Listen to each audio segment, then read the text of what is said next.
Rev up your engines!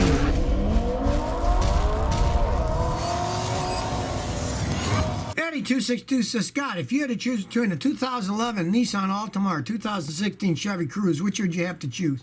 I already said I have to. Well, I'd go with Altima, hands down. I'm not a Nissan fan, but the Chevy Cruze is one of the junkiest vehicles ever made. If you were looking at the Altima, though, you would have to road test it and very carefully check how the transmission shifts, because they have weak transmissions, and I would advise you to pay a mechanic to do a block leak check on the engine. I've got a video how to check a car for a blown head gasket. You can even buy the kit yourself for 30 bucks on Amazon if you want and do it yourself. But you'd want to check to see if the head gasket's leaking, because that's a notorious problem on those things. And if it didn't have a leaking head gasket and shifted okay, yeah, go ahead and buy it. Never buy Chevy Cruze. Those things are just rolling piles of junk. I got a customer with one, he's on his 4th automatic transmission. That's how poorly made they are. And it's an old guy who doesn't even drive all that fast. Madman says, why are dealerships so greedy? They want 10 grand and up for 10-year-old cars. Capitalism and market force. If it's a popular car, like say a Lexus, they're going to get as much as they can possibly get for those things. They're going to say, hey, you're getting a Lexus for $10,000. A brand new one costs $50,000 to $80,000. The dealership has always been that way. I mean, years ago, I got a deal on my Celica, $350 for my customers one, and I bought it and fixed it up. Then my son wanted one. So I looked around, and for the one I paid $350 for at the dealer used, they wanted like $8,000, $9,000. I'm like, they're ridiculous. That kind of money for a car that's, 15 years old and has 190,000 miles.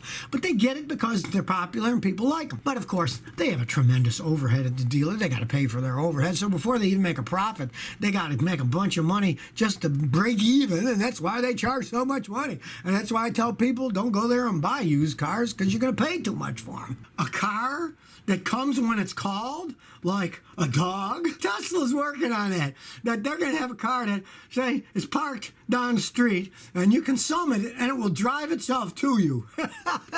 Boy, I can see the liabilities involved in that when it's coming out of a parking lot and hits somebody. It just amazes me with the insane technology that people are coming out with that they think is going to work in the actual world. If you're able to summon that car, the computer hackers of the world, they're going to figure a way to summon the car. They'll summon the car, and then they'll figure a way and steal it. But, they're always living pie in the sky. I mean, this is the guy who put his own personal Tesla sports car into outer space with a dummy sitting in it. So anything that they come up with wouldn't shock me, but maybe I'll have it so you can just whistle and it'll hear you whistle and come and pick you up. T.S. Maggio says, I got an '08 Honda Pilot. My car loses acceleration when I give it more gas going uphill. It's dangerous. Start with a simple thing. Change the fuel filter. If your fuel filter is clogged, then you can't get enough volume of fuel to make it go fast when it has to accelerate up hills anywhere fast enough. It can't get enough fuel. I've seen that fix lots of cars. And it's 12-year-old. Could be it's clogged up. Now, if it's not clogged up, you got to change it anyways to do the test. Change the filter. If that doesn't fix it, have the fuel pump pressure tested. And now when you have the fuel pump pressure tested for that problem, you got to do a dual test. You have to do a fuel pump pressure test to see if it's putting enough pressure. But you also have to do a fuel pump volume, because it might have enough pressure but not enough volume. And if the volume's low, it'll do exactly what yours is doing. It's almost always a fuel problem when they do that, going uphill or not being able to go really fast. They just don't get enough fuel. But of course, don't forget the most obvious thing on the planet. Check the air filter. I had a customer with one like that, and the first thing I did was, look at the spark plugs. I popped the air filter's just black, all filled with crud. I'm amazed it ran at all. Maybe it's just your clogged air filter. Check that first. Max 2002 says, I got an '02 Honda Civic, 180,000 miles. It shifts bad. Driving slow, hit second gear, the car goes into overdrive and shifts into third gear. Phenomenal to be at 0, then jump to 20 miles an hour. 18 years old, 180,000 miles. Odds are your transmission's just going out. You want to do a gamble?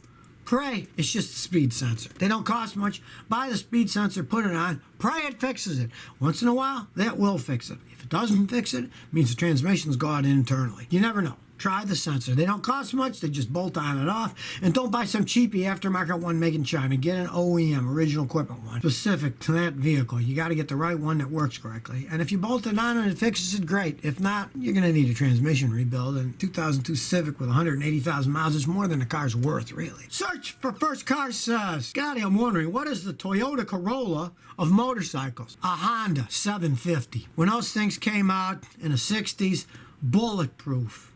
could run forever and just go and go and go. And they're plenty fast enough with that 4-cylinder engine.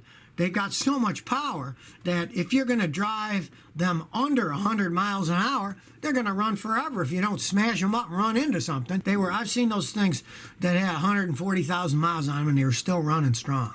So I'd say a 750 Honda, those things can just basically run forever. You can go buy an old one and it'll still be running, other than it'll have 4 carburetors. You're going to have to mess with them and clean them because it'll be so old they'll be clogged up. But those things were dependable and still are dependable. So if you never want to miss another one of my new car repair videos, remember to ring that bell.